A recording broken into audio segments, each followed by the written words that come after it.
చాలామంది వస్తారు అక్కడ తన చికిత్స చేయించడానికో లేకపోతే డాక్టర్లు అవనియండి ఎటువంటి ఇబ్బంది లేకుండా సేఫ్గా చూసుకోవడానికి చాలామంది వస్తారు. కానీ ఇన్ని ఏళ్ళ పెట్టి కష్టాల్లో ఉన్న కురిడి గ్రామస్తులకి నేను మాత్రమే నిలబడి చేయాల్సిన అవసరం ఉంది. వాళ్ళు ఎన్నో సంవత్సరాలు పెట్టి వెయిట్ చేస్తున్నారు. ఈ ఒక్క రోజు కోసం వాళ్ళ కళ్ళు కాయలు కాసేలా చూస్తున్నారు. అది నేను నెరవేరుస్తాను, అప్పుడే నేను వెళతాను అని చెప్పి ఆయన ఆగిపోయాడు. అల్లూరు జిల్లా వాళ్ళ సమస్యలు, గ్రామ సమస్యలు, కురిడి గ్రామ సమస్యలు తెలుసుకుంటానన్న పవన్ కళ్యాణ్ గారు, అభివృద్ధి కార్యక్రమాలకు ఏర్పాటు చేసినందున పూర్తి చేసి వెళ్తానన్న పవన్ కళ్యాణ్ గారు. అభివృద్ధి కార్యక్రమాలని అక్కడ ఏర్పాటు చేయాలి కాబట్టి చేస్తారు. ఒక మనుషులు వెళ్తుంటే చేస్తారు. అందులో పవన్ కళ్యాణ్ గారు వెళ్ళిన ఉంటే ఇంకా విస్తృతంగా చేస్తారు. సో ఇవన్నీ కూడా ఇబ్బంది పడతారు, అందరూ డిసప్పాయింట్ అవుతారు. సో అది ఆయనకి ఇష్టం లేదు.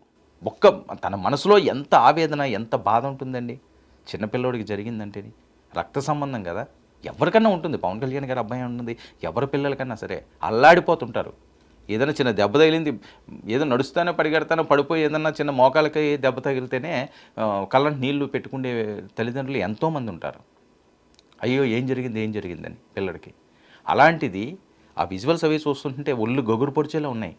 భగవంతుడి దేవాలు నిజంగా ఎవరికీ జరగకూడదు, తనకి కూడా ఏం జరగలేదు. కానీ ఆ సీన్ చూస్తే ఎలా ఉంది, ఆ పెద్ద నిచ్చెన మీద తీయడం, అక్కడ ఎవరో కార్మికులు పనిచేసుకుంటుంటే వాళ్ళు రక్షించారట ఆ అబ్బాయిని. ఆ తీసుకొస్తున్నప్పుడు ఆ విజువల్స్ చూస్తుంటే ఎవరికైనా సరే భయం వేస్తుంటుంది. అందులోని పవన్ కళ్యాణ్ గారికి కొన్ని లక్షల్లో కోట్లలో అభిమానులు ఉన్నారు. వాళ్ళందరికీ వాళ్ళ కుటుంబంలో ఇదేదో జరిగినట్లుగా ఫీల్ అయిపోతుంటారు. వాళ్ళు ప్రత్యేక పూజలు నిర్వహిస్తున్నారట ఎక్కడ పడితే అక్కడ. మార్క్ శంకర్ ఆరోగ్యం బాగోవాలి, తను మళ్ళీ చలాకీగా ఎప్పట్లాగే ఉండాలి, ఎటువంటిది ఆయనకి ఏమీ జరగకూడదు అని చెప్పి రాష్ట్ర వ్యాప్తంగానే కాదండి, వివిధ దేశాల్లో కూడా ప్రత్యేక పూజలు నిర్వహిస్తున్నారు. అందరూ దండం పెట్టుకుంటున్నారట. ఇది పవన్ కళ్యాణ్ గారు అంటే. మరి ఆయన ఆలోచన కూడా ఈ రకంగానే ఉంది కదా. తన కొడుకుకి ఇంత కష్టం వచ్చినా ఈయన ప్రజల కష్టాన్ని చూసి అక్కడికి వెళ్తానండం, అది ఆయన ఉన్నతత్వం. ఇక విశాఖ ఏజెన్సీ టూర్ ముగించుకుని మరి కాసేపట్లో ఆయన సింగపూర్ వెళ్ళనున్నారు. కానీ టూర్ మాత్రం ఆపలేదు, ప్రజల సమస్యలు తెలుసుకోవడంలో ఆపలేదు. పుట్టెడు కష్టం, పుట్టెడు దుఃఖం పై కనిపించినట్లు లేదు. గంభీరంగానే ఆయన అనుకున్న కార్యక్రమం చేసేసినట్టు. అంటే ఎంత గుండె ధైర్యం ఉండాలి ఇలాంటి అంశాల్లో.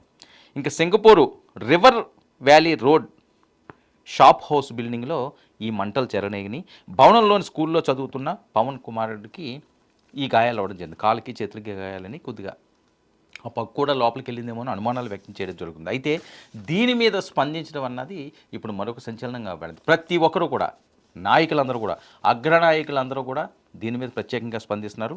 ముఖ్యంగా పవన్ కుమారుడి ప్రమాదానికి స్పందించిన వైఎస్ జగన్మోహన్ రెడ్డి గారు.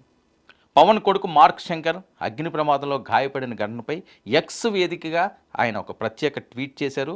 ప్రమాదంలో పవన్ కొడుకు గాయపడ్డాడని తెలిసి దిగ్భ్రాంతికి లోనయ్యానన్న జగన్, మార్క్ శంకర్ త్వరగా కోలుకోవాలని ఆశిస్తున్నట్లుగా ట్వీట్.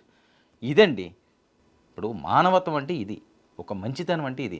ఏదన్నా ఉండొచ్చు, పవన్ కళ్యాణ్ గారిని జగన్మోహన్ రెడ్డి గారు అనొచ్చు, జగన్మోహన్ రెడ్డి గారిని పవన్ కళ్యాణ్ గారిని. ఇవి అసలైన రాజకీయాలు. ఈ రాజకీయాలే ఆంధ్రప్రదేశ్లో చిరకాలం కొనసాగాలని అందరూ కోరుకోవాలి. రాజకీయ పరంగా ఏవైనా రాష్ట్ర అభివృద్ధి అంశంలో విభేదాలు ఉంటే విభేదాలు చూసుకోవాలి. కానీ కష్టం వచ్చినప్పుడు ఇదంతా మా కుటుంబమే అనే ఆలోచన సరళున్నా చూసారా, దీనికి హ్యాట్స్ ఆఫ్. జగన్మోహన్ రెడ్డి గారు స్పందించిన తీరు వెంటనే ఆయన స్పందించారు ఎక్స్లోని. అది ఎవరి పిల్లలు అయితే ఏంటి, పవన్ కళ్యాణ్ గారు పిల్లడంటే అందరూ ఒకటే కదండి. ఏముంది ఇందులో, పార్టీలు వేరే ఉండొచ్చు, విధానాలు వేరే ఉండొచ్చు, కానీ అందరి కుటుంబాలు ఒకటే, మనుషులంతా ఒకటే. ఇదే నినాదంతో ముందుకు వెళ్ళాలి. పార్టీలు ఉన్నాయనో వేరే ఉన్నాయనో, ఆ రోజు నన్ను పవన్ కళ్యాణ్ గారు అలాగన్నారనో, లేదా ఈ పవన్ కళ్యాణ్ గారిని జగన్మోహన్ రెడ్డి గారు ఇలా అన్నారనో కక్షలు కార్పణ్యాలు పెంచుకోవడం అన్నది సమాజానికి మంచిది కాదు. ముఖ్యంగా ఇలాంటి రాజకీయ నాయకులు వాటిలన్నిటికీ కూడా ఫుల్ స్టాప్ పెట్టారు ఈ ఒక్క మాటతోటి. జగన్మోహన్ రెడ్డి గారు కూడా ఈ ట్వీట్ చేసి చాలామంది మనసులో ఆయన చోటు సంపాదించుకుంటున్నాడు. చెయ్యాలి, విభేదాలు ఉన్నాయి కదా అని చెప్పి అలాగా మాట్లాడకూడదు కదా. ఆయన త్వరగా కోలుకోవాలని మనస్ఫూర్తిగా కోరుకుంటున్న జగన్మోహన్ రెడ్డి గారు. అలాగే సింగపూర్లోని స్కూల్లో జరిగిన అగ్ని ప్రమాద ఘటనపై అక్కడ చదువుకుంటున్న ఉప ముఖ్యమంత్రి పవన్ కళ్యాణ్ గారి చిన్న కుమారుడు మార్క్ శంకర్ గాయాలైన